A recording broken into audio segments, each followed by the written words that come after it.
U.S. President Donald Trump's decision to capture Venezuelan President Nicolás Maduro in 2026 was a highly significant and controversial move, driven by a combination of law enforcement concerns, economic interests, and geopolitical strategy. From the official U.S. perspective, the operation was justified on the grounds of combating international criminal activity. The U.S. government had long accused Maduro and his inner circle of being deeply involved in drug trafficking and narco-terrorism, alleging that Venezuelan state resources were being used to facilitate criminal networks. Federal prosecutors in Manhattan charged Maduro and his wife with multiple crimes, including the distribution of cocaine and the use of violence to protect their operations. By framing Maduro as a fugitive involved in serious criminal activity, the Trump administration presented the capture as a legitimate law enforcement action aimed at upholding justice and protecting U.S. national security. Beyond the criminal narrative, economic considerations were a central factor in the operation. Venezuela possesses some of the largest proven oil reserves in the world, making it one of the most resource-rich countries globally. Analysts suggest that Trump's administration viewed the capture of Maduro as a way to stabilize U.S. access to these reserves, potentially opening up Venezuela's oil industry to U.S. companies and allies. By controlling or influencing Venezuela's energy sector, the U.S. could gain significant leverage in global oil markets, strengthen its energy security, and reduce dependence on rival suppliers. The operation thus reflects the intersection of political, legal, and economic priorities, demonstrating that resource control often underpins high-stakes geopolitical decisions.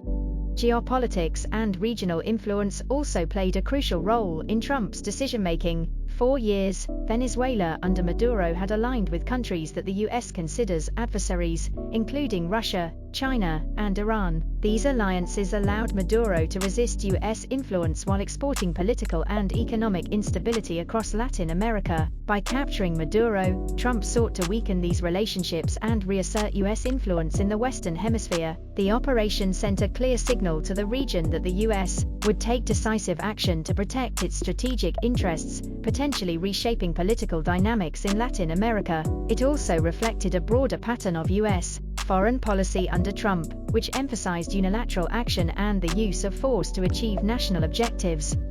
However, the operation was met with significant international controversy. Critics argued that it violated Venezuelan sovereignty and international law, as there was no United Nations mandate authorizing military action against Maduro. Venezuelan officials denounced the capture as a kidnapping, while many governments and international legal scholars questioned the legitimacy of U.S. intervention. The controversy highlighted the tension between unilateral national actions and global norms, raising questions about the ethical and legal limits of power projection. It also sparked debates about whether such operations, even when framed as combating crime or terrorism, could destabilize regions further by undermining existing political structures.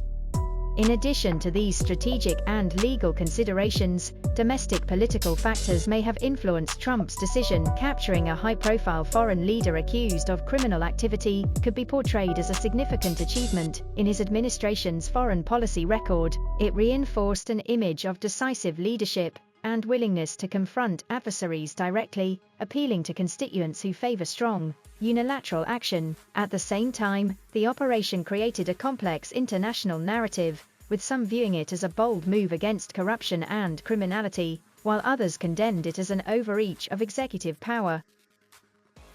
Trump's capture of Nicolás Maduro was driven by a combination of law enforcement objectives, economic strategy, geopolitical calculation, and domestic political considerations. While officially justified as part of a campaign against drug trafficking and narco-terrorism, the operation also served to secure Venezuela vital oil resources, reduce the influence of adversarial powers in Latin America, and signal the United States' dominance in the region. The operation's legality and legitimacy remain hotly debated internationally, reflecting the broader challenges of balancing national interests with international norms. Ultimately, the capture of Maduro illustrates how complex, overlapping motives, including justice, economics, and power, can converge in a single, high-stakes foreign policy action. U.S. President